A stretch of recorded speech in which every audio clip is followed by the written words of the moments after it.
But there's one special alumni, our guest speaker today, that I want to introduce to you.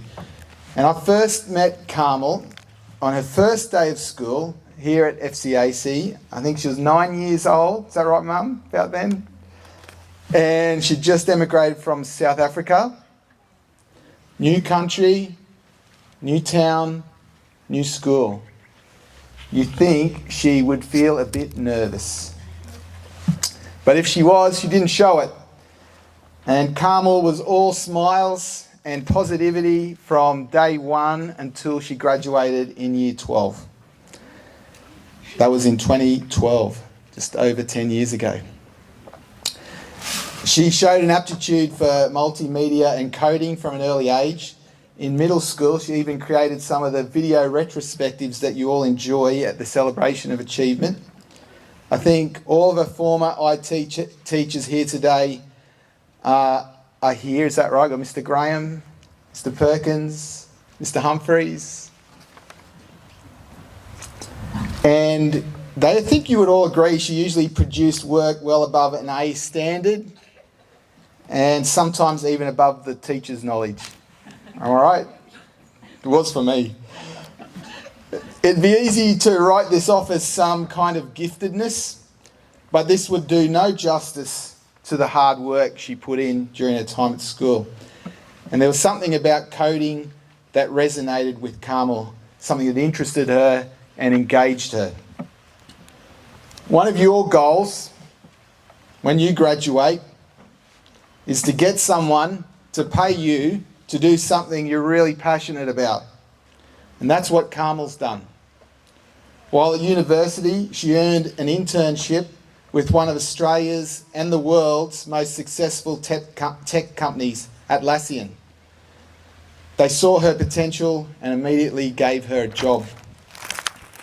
Australia has one other famous tech company, I know some of you use it, Canva, where Carmel has taken up the position of principal engineer. So think of principal for engineers. It's kind of the same? Not really, yeah. There are not many principal engineers as young as Carmel, and we're not surprised to hear that once again you've overachieved. Well done, congratulations. At the age of 28, Carmel has already worked at the two biggest tech companies in Australia. She's been a keynote speaker at international events and private events, and obviously this Foundation Day is the highlight of your speaking career.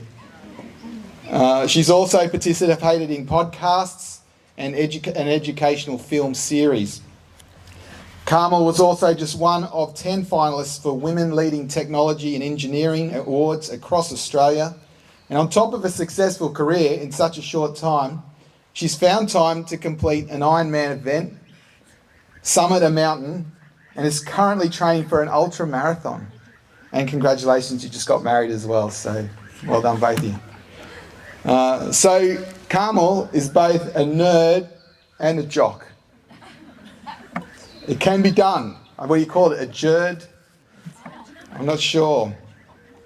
But I think Carmel's living proof of the saying, to be normal is the ultimate goal of the unsuccessful.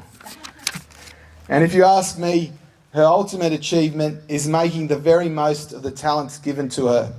For Carmel, she decided early on that she cannot afford to waste any time becoming who she really wants to be. So I won't take any more of her precious time, and we're very pleased to have you here today, Carmel. Please welcome her.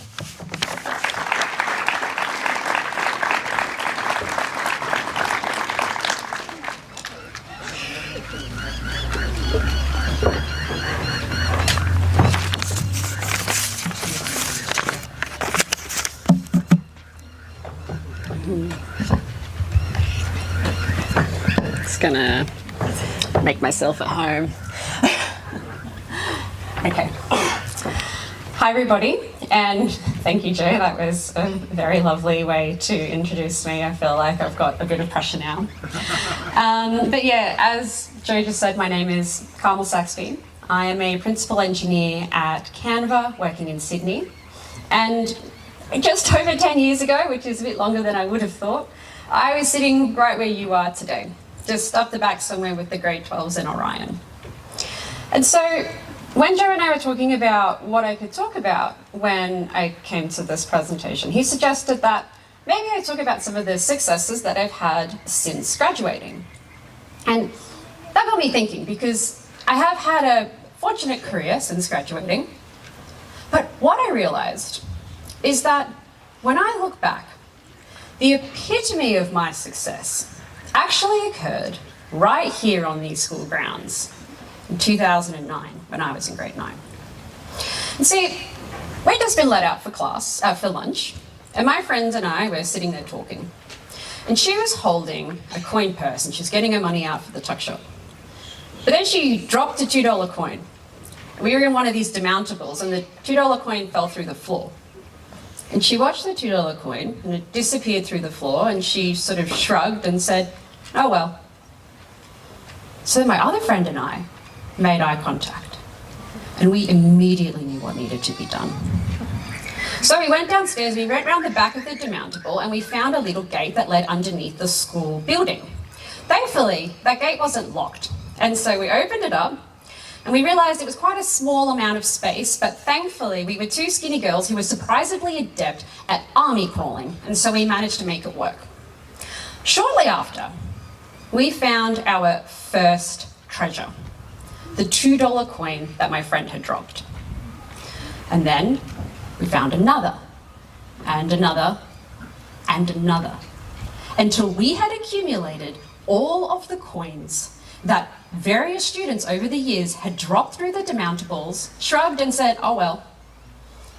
So we emerged from that demountable building under the class, and we were covered in dirt, we were sweaty, but we were carrying $120 in coins that we found below the class.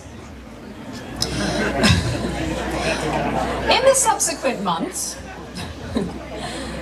we took that $120 to the obvious location of the tuck shop, and we spent them on paddle pops. Why paddle pops, you might wonder?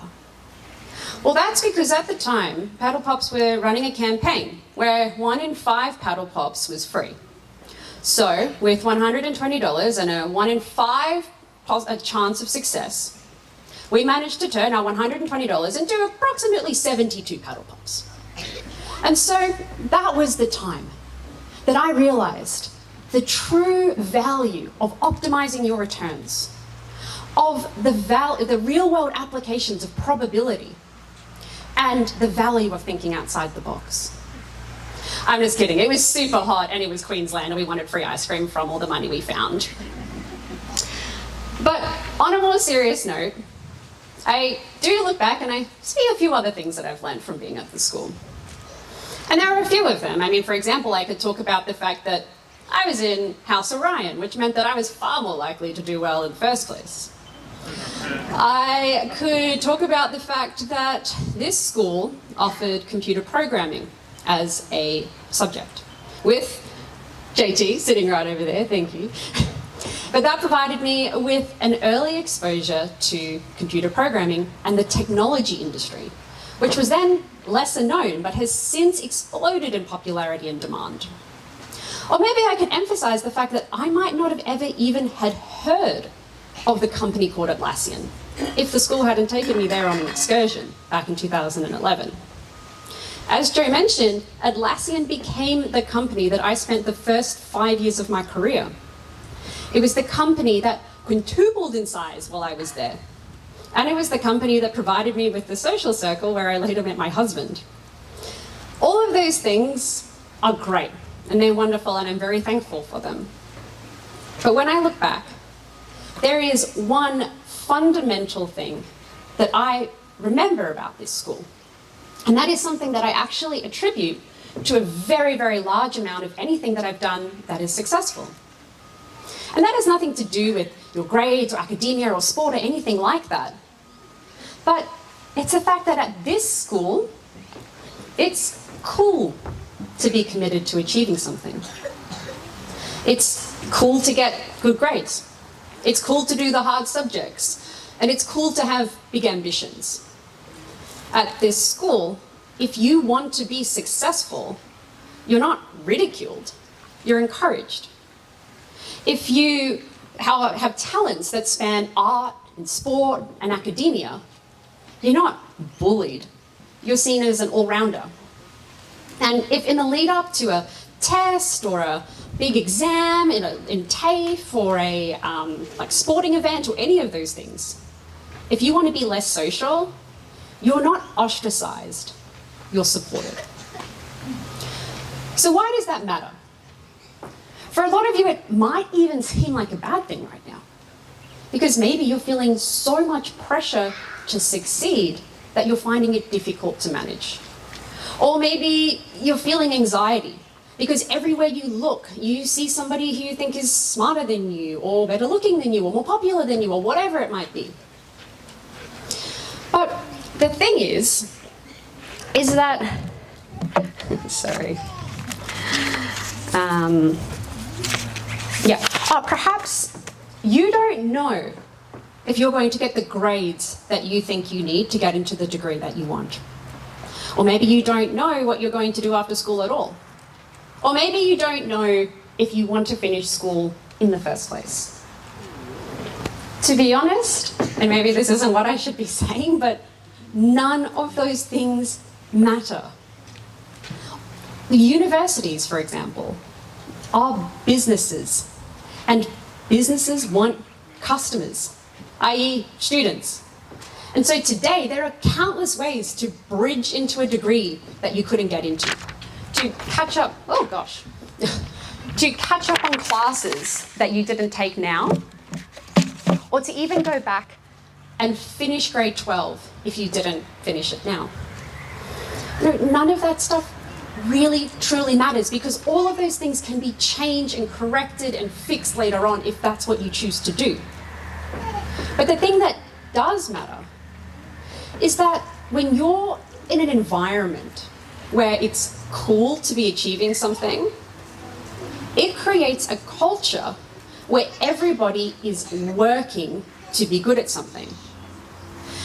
And that's important, because every time you work towards achieving something, it works towards what I believe to be one of the most essential ingredients to success. You're learning how to work hard. You're learning how to apply yourself to a complex problem and find unique solutions. And you're learning how to push through and keep working on that task even when it begins to feel arduous. And to be honest, when I look back, that is the main reason that I've managed to do well in my career. Because, to be honest, despite what Joe might have said, I was far from top of my class. I was pretty good, but I wasn't exceptional. I liked sport, but I wasn't going to be winning any fancy awards. And I had lots of friends, but I was far from the most popular kid in school. However, I always tried. And over the years, that has meant that I've become increasingly good at putting my mind to something and getting it done, and trying to get it done well. And it turns out that's actually a really rare skill in the workforce, because that is something that is very, very difficult to learn once you've already grown up later in life. And it's something that I believe to have real implications and impacts on everything that you do, from your career through to your relationships. And so, if there's one thing that I want you to take away from this talk today, it is absolutely not to go crawl under all the buildings and look for $120, but it's that even if you're struggling or feeling overwhelmed, or you're just not sure, you're just not sure what your life is going to become after school, don't worry. I promise you all of those things will start to make sense over time. Just know that every time you put in work today, every time you work hard and experience failure and put that failure aside and then move on and learn from it, and every time that you want to give up because you're sick of what you're doing, but you keep on working and you push through, that is all going towards building a resilience to hard work. And that will differentiate you in whatever you choose to do for the rest of your life. Thank you.